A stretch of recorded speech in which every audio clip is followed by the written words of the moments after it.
I'm ALBrooks, and this is my price action trading course. This module has to do with always in, who owns the market.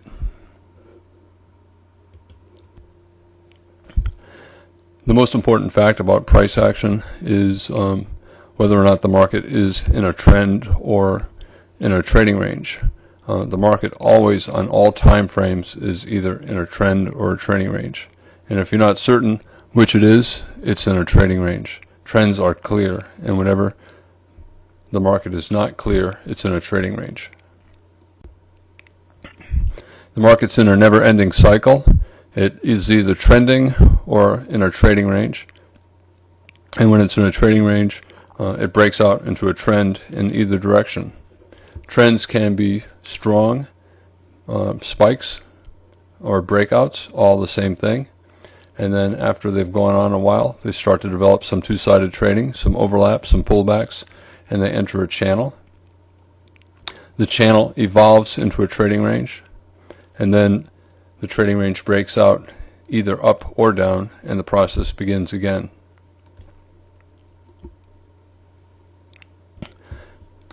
The market has inertia. It always tends to continue to do what it's been doing, and that's the way you should trade. If the market's in a trend, 80% of the attempts to reverse will fail. So you should trade in the direction of the trend. So if you're in a bear trend and the market starts to reverse, 80% chance that reversal will turn into a bear flag, and you should be looking to get short instead of looking to buy. Likewise, when it's in a trading range, 80% of the attempts to break out into a trend will fail.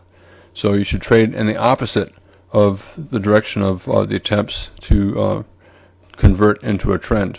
So if the market goes above a prior high, it makes more sense to look to short than it does to look to buy. Again, if you're not sure whether or not the market's in a trend or a trading range, it's in a trading range. Uncertainty is the hallmark of a trading range. So whenever you're confused or not sure, the market's in a trading range. If you keep waiting for a pullback and it never seems to come, the market's in a trend. And if it's in a trend, you have to enter either at the market or within a few minutes, even if it's a very small position, because trends will go for a long, long time without giving a pullback, and you'll end up missing a big part of a very good trend. What's the always in direction? If you are forced to enter the market this minute, either long or short, whatever choice you make, it's the always in direction. Usually the choice is pretty clear, and you can almost always make a choice.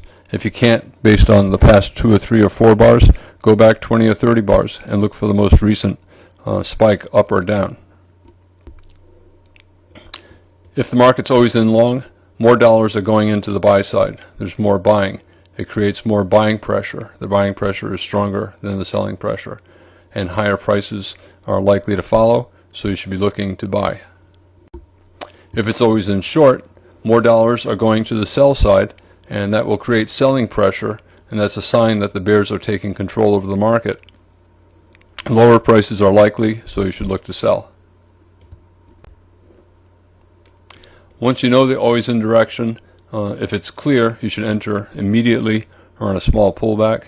And if you have to put your stop far away, that's what you do. You put it far away and then trade appropriately small.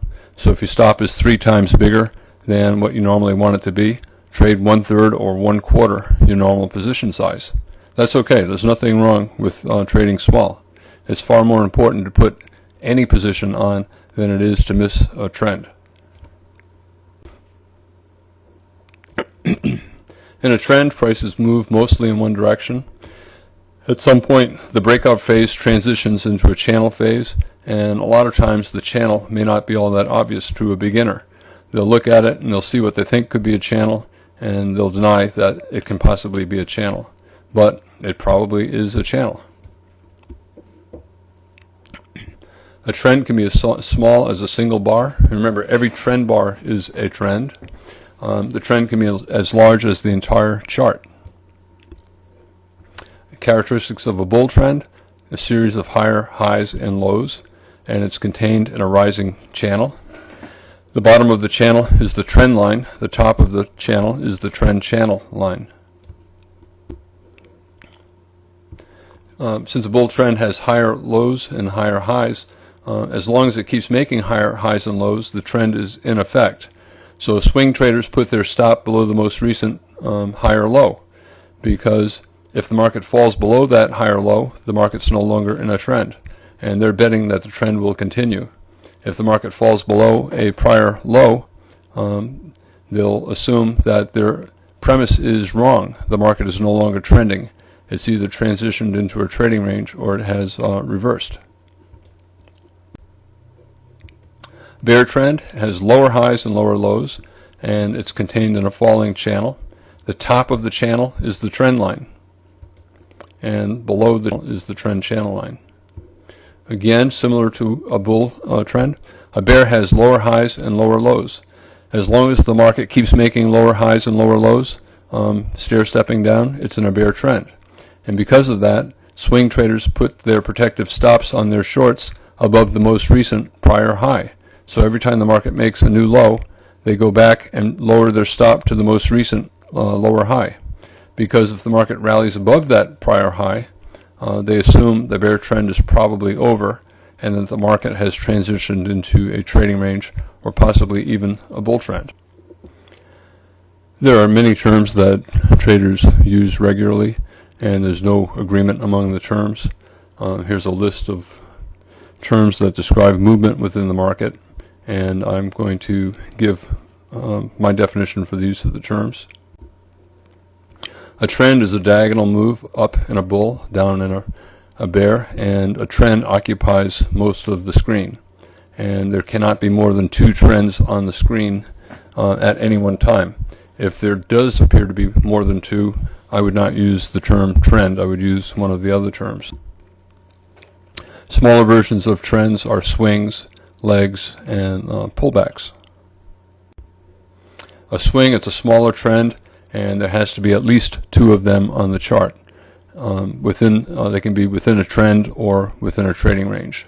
So if you see two or three moves up or down on the chart, you can call them swings. Some people use swings and leg interchangeably, and I usually think of a leg as smaller than a swing. It's a small trend within a trend or a trading range. And a pullback is the smallest example of a leg. So if the market's in a bull trend and then it pulls back for a bar or 5 bars or 15 bars, that pullback is a leg, and the bull breakout and the resumption of the trend is another leg. A pullback is any pause in a trend. It can be a 1 bar pause, it could be 5 or 10 or 20 bars. As long as you believe that the trend will resume before long, the pause is a pullback. If it grows to too many bars and it loses predictive value, it's no longer a pullback and it has evolved into a trading range. A trading range can be as short as 1 bar or it can fill the entire screen. It's a pullback where the breakout direction has lost itself. You're not sure if the breakout will be up or down. So if you're looking at a sideways market and you're not sure where the direction of the breakout will be, you're in a trading range. Trading range is simply an absence of a trend. If the market's not in a trend, it's in a trading range. So if there's no clear trend on the screen, the market's in a trading range, and you should trade it like a trading range. Buy low, sell high, and scalp. Within every trading range, there are small trends. Within every trend, there are small trading ranges. So if you have a big trading range, there are small trends within it. Let's say you're on a 5-minute chart and you're seeing a down leg. If you flip to a 1 or a 2-minute chart, that down leg could be a very strong bull trend.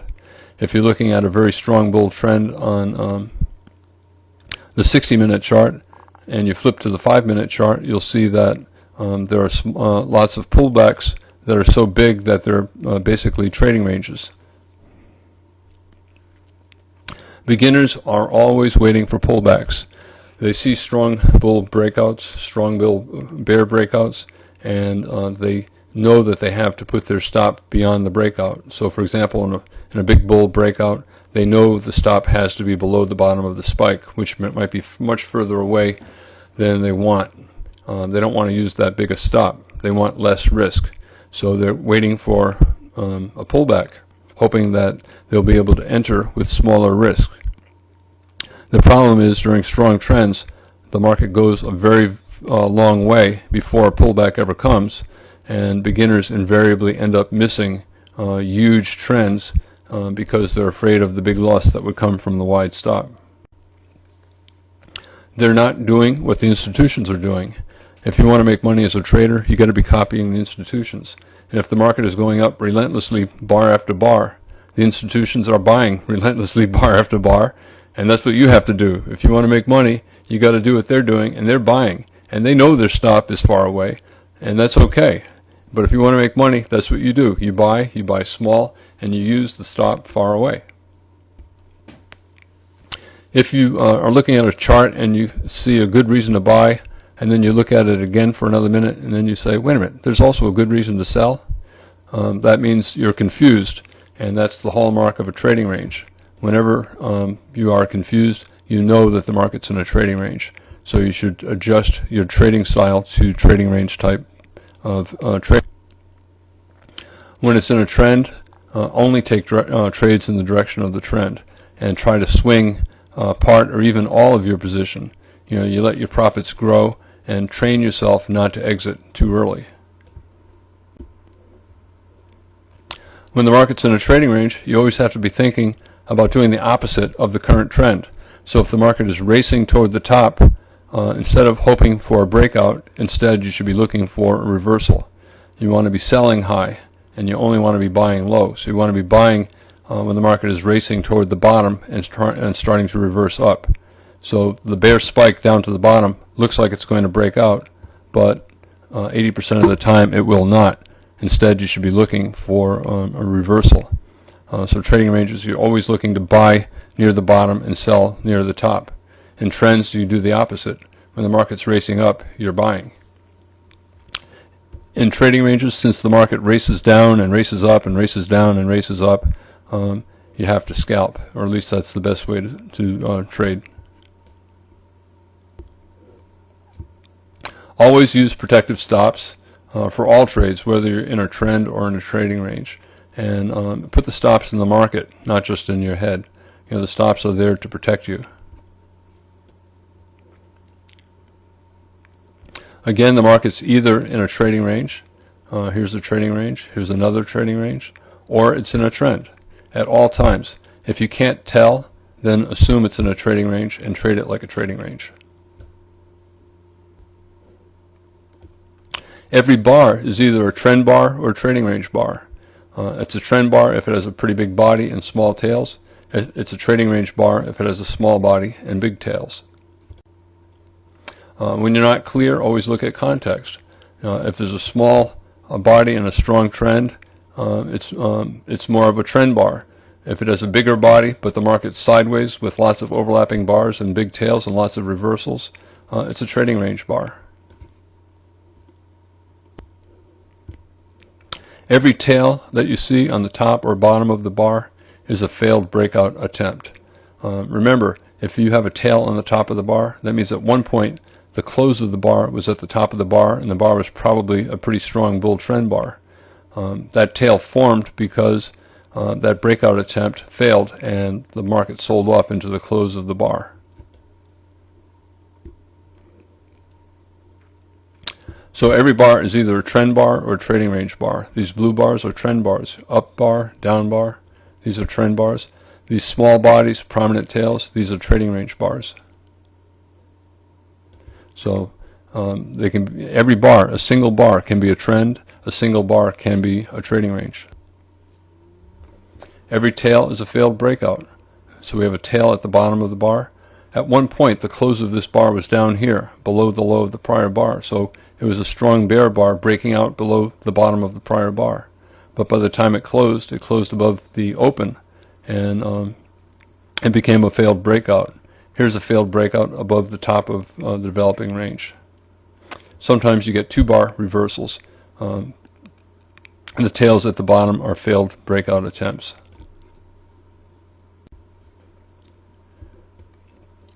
Every trend bar, even a single trend bar, every series of trend bars is a breakout. I also call it a spike. Every trend bar is also a gap. You can call it, sometimes it's a breakout gap at the start of a trend, a measuring gap in the middle, or an exhaustion gap at the end of a trend.